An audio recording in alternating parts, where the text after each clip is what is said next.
Mark chapter 6. Then he went out from there and came to his own country, and his disciples followed him.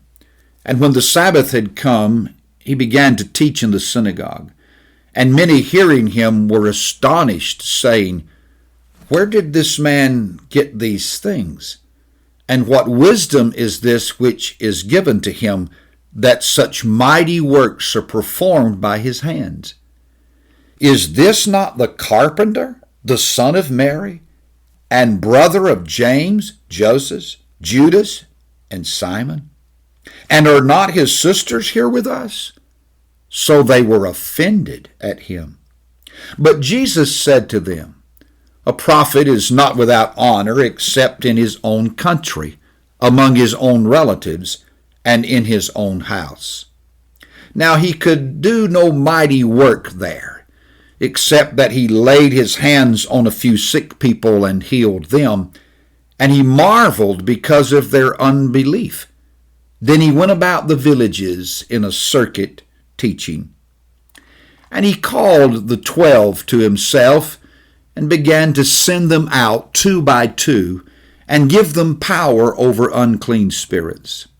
He commanded them to take nothing for the journey except a staff, no bag, no bread, no copper in their money belts, but to wear sandals and not to put on 2 tunics. Also he said to them, "In whatever place you enter a house, stay there till you depart from that place. And whoever will not receive you nor hear you, when you depart from there, shake off the dust under your feet as a testimony against them.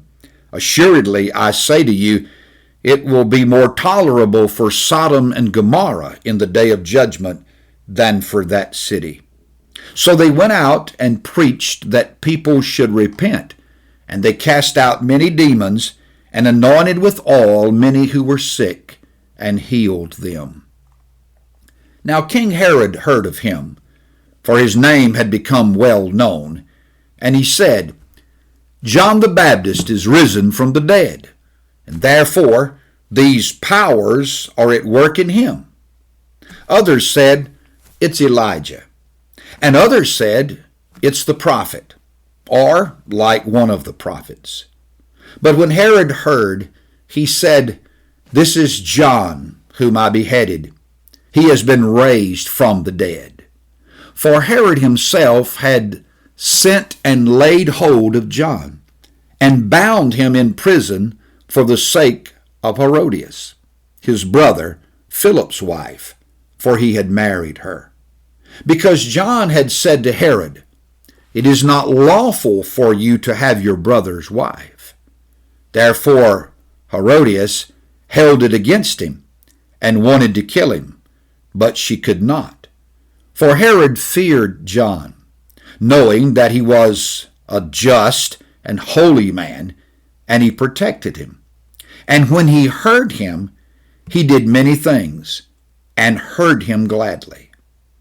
Then an opportune day came when Herod, on his birthday, gave a feast for his nobles, the high officers, and the chief men of Galilee. And when Herodias' daughter herself came in and danced, and pleased Herod and those who sat with him, the king said to the girl, "Ask me whatever you want, and I will give it to you." He also swore to her, "Whatever you ask me, I will give you, up to half my kingdom." So she went out and said to her mother, "What shall I ask?" And she said, "The head of John the Baptist." Immediately she came in with haste to the king and asked, saying, "I want you to give me at once the head of John the Baptist on a platter." And the king was exceedingly sorrowful. Yet, because of the oaths, and because of those who sat with him, he did not want to refuse her. Immediately the king sent an executioner, and commanded his head to be brought.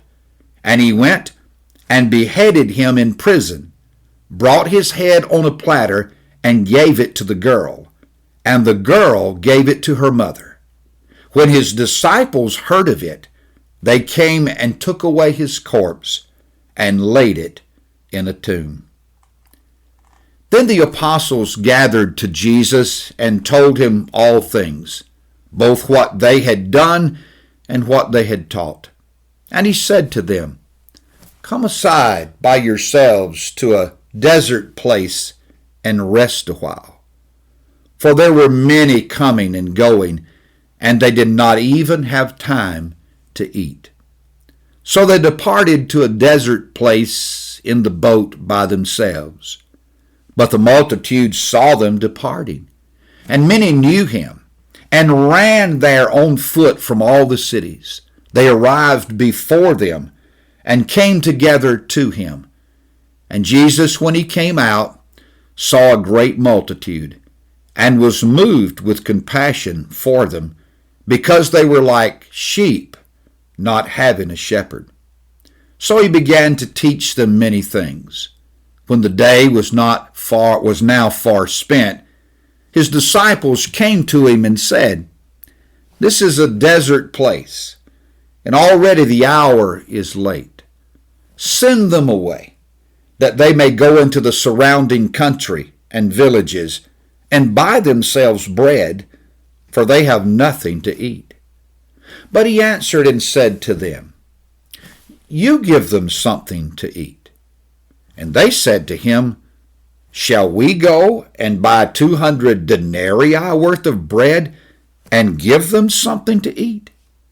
But he said to them, "How many loaves do you have? Go and see." And when they found out, they said, 5 and 2 fish. Then he commanded them to make them all sit down in groups on the green grass. So they sat down in ranks, in hundreds and fifties. And when he had taken the 5 loaves and the 2 fish, he looked up to heaven, blessed and broke the loaves, and gave them to his disciples to set before them. And the 2 fish he divided among them all. So they all ate and were filled. And they took up 12 baskets full of fragments and of the fish. Now those who had eaten the loaves were about 5,000 men. Immediately he made his disciples get into the boat and go before him to the other side to Bethsaida, while he sent the multitude away. And when he had sent them away, he departed to the mountain to pray. Now when evening came, the boat was in the middle of the sea, and he was alone on the land. Then he saw them straining at rowing, for the wind was against them. Now about the 4th watch of the night he came to them, walking on the sea, and would have passed them by.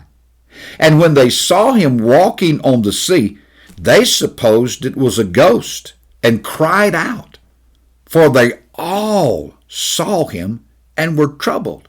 But immediately he talked with them and said to them, "Be of good cheer. It is I.